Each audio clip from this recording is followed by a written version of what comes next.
All right, let's talk crypto. This week, we're diving into its wild world, a place where you've got these insane trillion-dollar predictions popping up right next to sophisticated multi-million-dollar heists. It's this constant battle, right? Promise versus peril. And we're going to dig into both sides of that coin right now. So this really gets to the heart of it, doesn't it? Are we looking at a legitimate trillion-dollar future here? Or is this whole thing still just the digital Wild West? Risky, unpredictable. Let's see what the latest news tells us. Okay, first up, let's talk about the promise side of things, the explosive growth. I mean, we are seeing some absolutely massive predictions and these sudden market rallies that are just pumping so much optimism into the space. Okay, look at this number.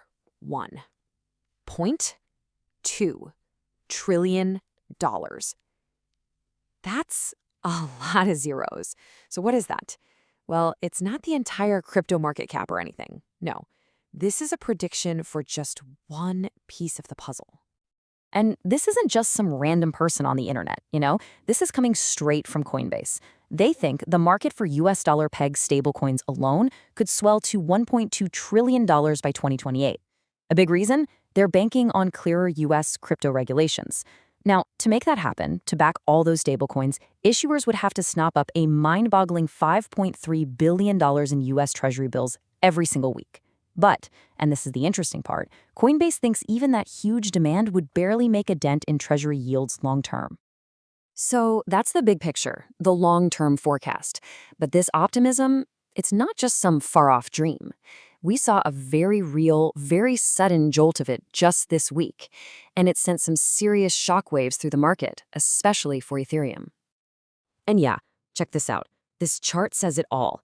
Ether's price just exploded, up 13% in a matter of minutes. This happened right after Fed Chair Jerome Powell started talking. This giant green spike? Traders have a name for it, a God candle. And why did it happen? Powell hinted that interest rates might be cut soon. That's all it took. That one little signal sent ETH from around $4,200 to almost $4,800. It's just a perfect example of how plugged in crypto is to the bigger economic picture now. All right, so ETH is reacting to the daily news cycle. But the big question for Bitcoin is about its long game. Is its famous, predictable pattern finally breaking? For years, it's followed this pretty reliable 4-year cycle, all tied to the halving. The debate has always been, will all this new Wall Street money finally shatter that cycle? Well, right now, the signals are kind of all over the place.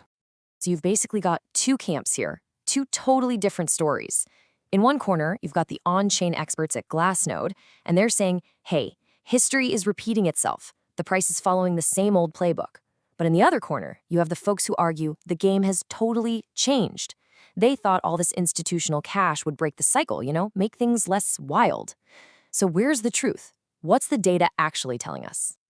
Well, here's the twist. According to Glassnode, the scary part might be that we're way further along in this cycle than a lot of people realize. They're seeing a ton of long-term holders cashing out, which, historically, that happens right in that euphoria phase just before the party ends. Plus, the money coming into Bitcoin seems to be slowing down, showing signs of fatigue. And get this, the spot Bitcoin ETFs, they bled almost $1 billion in just 4 days. So the pattern might be holding, yeah, but that could mean we're closer to the top than the bottom. Okay, so that's the promise side. Feels pretty good, right? But for every one of those rosy predictions, there's another story that yanks you right back to reality. It's a reminder that this is still very much a digital frontier. And now we're heading into the Wild West, where big money attracts some seriously smart bad guys. $23 million. And unlike that trillion-dollar number we saw earlier, this isn't some pie-in-the-sky prediction. This is real money, stolen across 2 different schemes that look like they were pulled off by the very same person. And this is what the on-chain analyst who cracked the case had to say. We can be sure this is someone with clear inside info. Let that sink in. This wasn't some random hack. This wasn't a lucky guess. This was, plain and simple, an inside job. So let's break down exactly how this heist worked.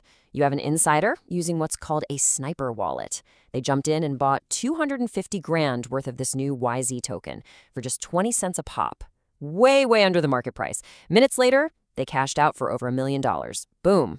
But here's where it gets really interesting. They moved that cash into a wallet that was also used to collect $21 million from a completely different heist 6 months ago. We're talking same method, same getaway car, just a different bank.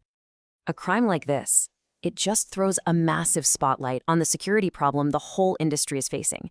And the threats aren't just coming from the outside anymore. They're coming from the outside, for sure. But maybe even more scarily, they're coming from the inside, too. It's literally a war on two fronts. On the outside, you've got these huge illegal operations, like Interpol just busted 25 crypto mining centers in Angola.